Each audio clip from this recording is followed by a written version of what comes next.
राबांगुरि PCDC-नि सिङाव जिबिका साखि हिसाबै खामानि मावो।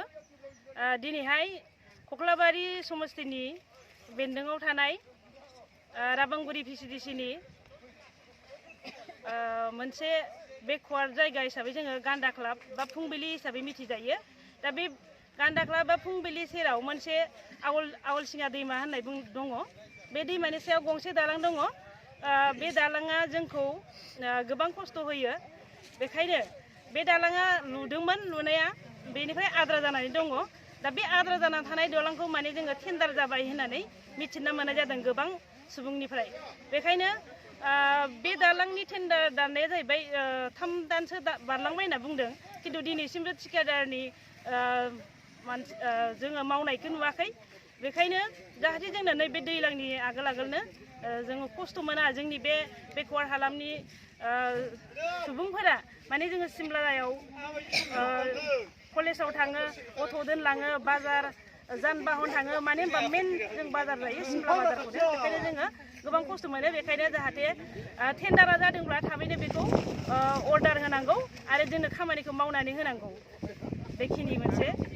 बेनिफ्राय नैथि प्रब्लेमा जाहैबाय जोंहा हानि प्रब्लेम। जोङो नैबे बे गान्दा क्लाब हालामनि सिङाव जोङो मोन 11था गामि दङ। बे मोन 11था गामिया दिनैसिमबो जोङो हा पाट्टा मोनाखै।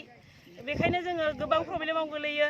बेखायनो बे हा पाट्टानि जानायनि थाखायनो जोङो 3 एफआरसि कमिटि दङ। बे एफआरसि कमिटिया जाहैबाय सुरुखाग्रा एफआरसि कमिटि, खुरुबाहा एफआरसि कमिटि, बेनिफ्राय कारिगाव एफआरसि कमिटि।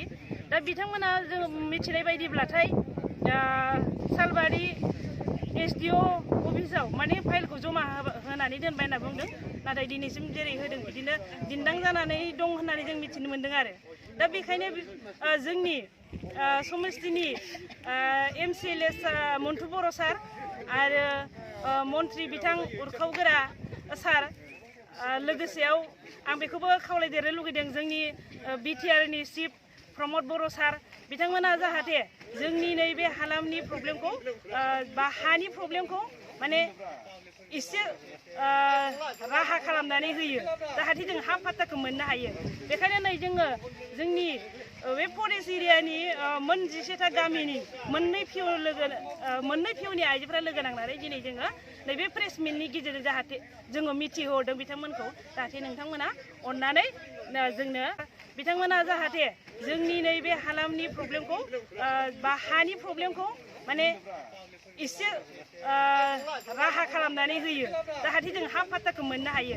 बेखायनो नै जोङो जोंनि बे फरेस्ट एरियानि मोन 11था गामिनि मोननै पिअनि आइजोफोरा लोगो नांनानै दिनै जोङो नैबे प्रेस मिटनि गेजेरजों जाहाथे जोङो मिथिहरदों बिथांमोनखौ, जाहाथे नोंथांमोना अननानै जोंनो बे हा पाट्टा मोननायनिखौ राहाखौ होनो नांगोन। आरो मोनसे प्रब्लेमा जाहैबाय मा, लामानि प्रब्लेम दंबावो जोंहा। जोंनि नैबे फुंबिलि 11था गामिनि गेजेराव जोंहा माजरमाखा गामि बोरगाव, बेनिफ्राय जों सलसलिनिफ्राय फुलुगुरि नांहैनाय बे लामाया आद्रा जानानै दङ। सिगाङाव लामाया जासिगोन होननानै अन्थाइ होदोंमोन, ओंखायनो अन्थाइया दा ओंखारजोबनानै गोबां उसुबिदा जादों। दा बेखायनो जाहाथे बे लामाखौबो जाहाथे अननानै थाबैनो मावफुंनानै होयो। बेखिनिखौनो आङो जोङो समाजनि मोजां हास्थायनानै लुबैनानै दा नोंथांमोननिसिम आङो बेखिनिखौनो मिथिहरबाय, खुलुमबाय, गोजोन्थों। आं फुंबिलि एरियानि बे आंग्लिसिङा दलं कमिटिनि नेहाथारि। दा जोंनि बेखिनि एरियानि प्रब्लेमा जाहैबाय बे आंग्लिसिङा दलङानो।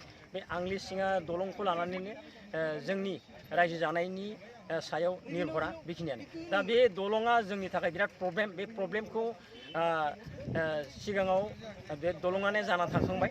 बे जाना थांखांनाय दलङा सा ससेयाव माने द्रप जाना थादों। बे द्रप जाना थांनानै आरो गोदान टेन्डार जाफिनबाय होननाय खोनादों।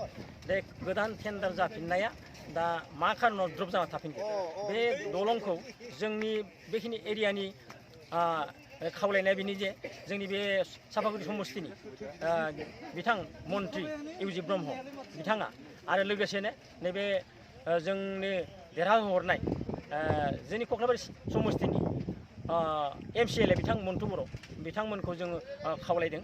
दा थाबैनो बे दलं आद्रा जाना थानाया थाबैनो मावफिननांगौ आरो नैबे दैज्लाङाव जोंनो थांलाय फैलाय खालामनो हानायनि सुबिदानि थाखाय माबा मोनसे बेबस्था खालामना होनांगौ जोंनो बेखिनिखौनो बे रायजो एरियानि रायजो राजाफोरनि खावलायनाया बेनो दलङा थाबैनो जानांगौ।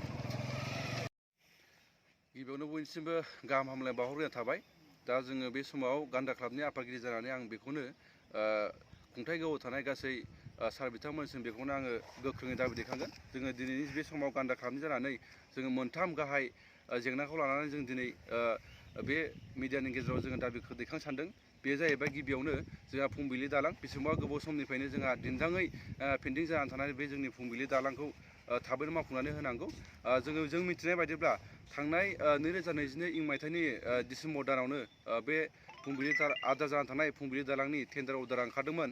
बिनिफ्राय टेन्डार जानानै थांबाय, नाथाय बेखौ खामानि मावनायनि अर्डारखौ दासिमबो होनाय जायाखै। होनो होनना बुंदों, नाथाय दासिमबो होआखै।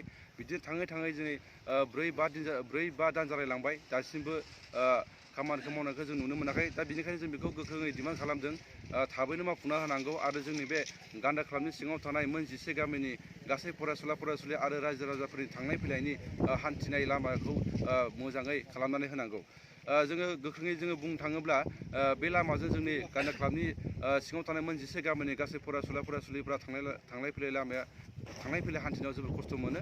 जेरै जोङो फरायसालियाव थाङो होनना बुङोब्ला जोंहा केसि कलेज, केसि डिग्रि कलेज, बेबायदिनो कख्लाबारि हायार सेकेन्डारि स्कुल, कख्लाबारि girls high school, Sunrise English medium high school, Oxford English medium school, सिउ एकाडेमि, मानास शेरफा एकाडेमि, बेबायदिनो गोबां फरायसालियाव आरो जोंनि सिमला बाजार जानानै थांनायाव रायजो राजाफोर फरायसुलिफोरा जोबोर खस्थ' मोनबाय दङ। दा फारसेथिं जोंहा दैज्लां बोथोर फैगौ, दैज्लां बोथोर फैयोब्ला बे जोंनि औवानि दालाङा बायना थाङोब्ला जोंहा थांलाय फैलाय हान्थिनायाव जोंहा जोबोर खस्थ' जायो। दा बेनिखायनो मानगोनां बिटिआरनि CM प्रमद बर', लोगोसे जोंनि 23 नं सापागुरि समस्तिनि MLA, लोगोसे मन्त्रि बिथां इउजि सार, लोगोसे 22 नं कख्लाबारि समस्तिनि MCLA बिथां सार मन्थु बर' बिथांमोननिसिम आं बेखौनो खावलायबाय जे जोंनि बे फुंबिलि दालांखौ थाबैनो मावफुंनानै होनांगौ। आरो बेनिफ्राय 2 नम्बराव आं बेखौनो बुंनो थांगोन, 2 नम्बर जेंनाया जाहैबाय जोंनि हानि जेंना। जोंनि गान्दा क्लाबनि सिङाव गासै मोनथाम एफआरसि दङ, खुराबाहा एफआरसि, कालाइगाव एफआरसि आरो सुरुकागा एफआरसि। थांनाय डिसेम्बर दाननि 27 खालाराव जोङो सालबारि SDO सिभिल अफिसाव जोङो जोंनि साफ्रोमबो बेनिफिसियारिनि क्लेम फर्मखौ जोङो हैनाय जाहैबाय, नाथाय बिथांमोना दासिमबो प्रसेस खालामनाय जायाखै। दा बेनिखायनो बे हानि जेंनाखौ मावफुंना होनो थाखाय आरो जोंनि बे फाइलखौ प्रसेस खालामनो थाखाय जोङो गान्दा क्लाबनि जानानै गोख्रों डिमान्ड खालामो। आरो 3 नम्बराव जों बेखौनो बुंगोन, जोंनि गोदान गान्दा क्लाबनि सिङाव थानाय गोदान बोरगाव, माजनमाखा, लोगोसे गोजाम सलसलिनि आद्रा जानानै थानाय मावफुंजायै आद्रा जानानै थानाय बे जोंनि गान्दा क्लाबनि सिङाव गासै 4 पलिं स्टेसन दं। बे 4 पलिं स्टेसननिफ्राय जों थांनाय बिसायख'थियाव 67निफ्राय 75 जौखोन्दोसिम जोङो भट हरनानै जोंनि 20 नं कख्लाबारि समस्तिनि MCLA बा 63 नं सापागुरि समस्तिनि MLA मन्त्रि, लोगोसे बिनि आगोलबो जोङो 20 नं कख्लाबारि समस्तिनिफ्राय CM बिथां सार प्रमद बर'खौ जोङो दैथायहरबाय। दा बेनिखायनो जोङो बे 20 नं कख्लाबारि समस्तिनि बा गान्दाग्रा हालामनि गासै रायजो राजाफ्रा बेखौनो लुबैदों, जोंनि बे दालांनि समस्या, लामानि समस्या, लोगोसे हानि समस्या, बेखौ जोङो थाबैनो मावफुंना होनांगौ। बेखौनो जोङो खुंथाय गोहोआव थानाय सार बिथांमोननिसिम जों बेखौनो गोख्रोङै जोङो डिमान्ड खालामबाय।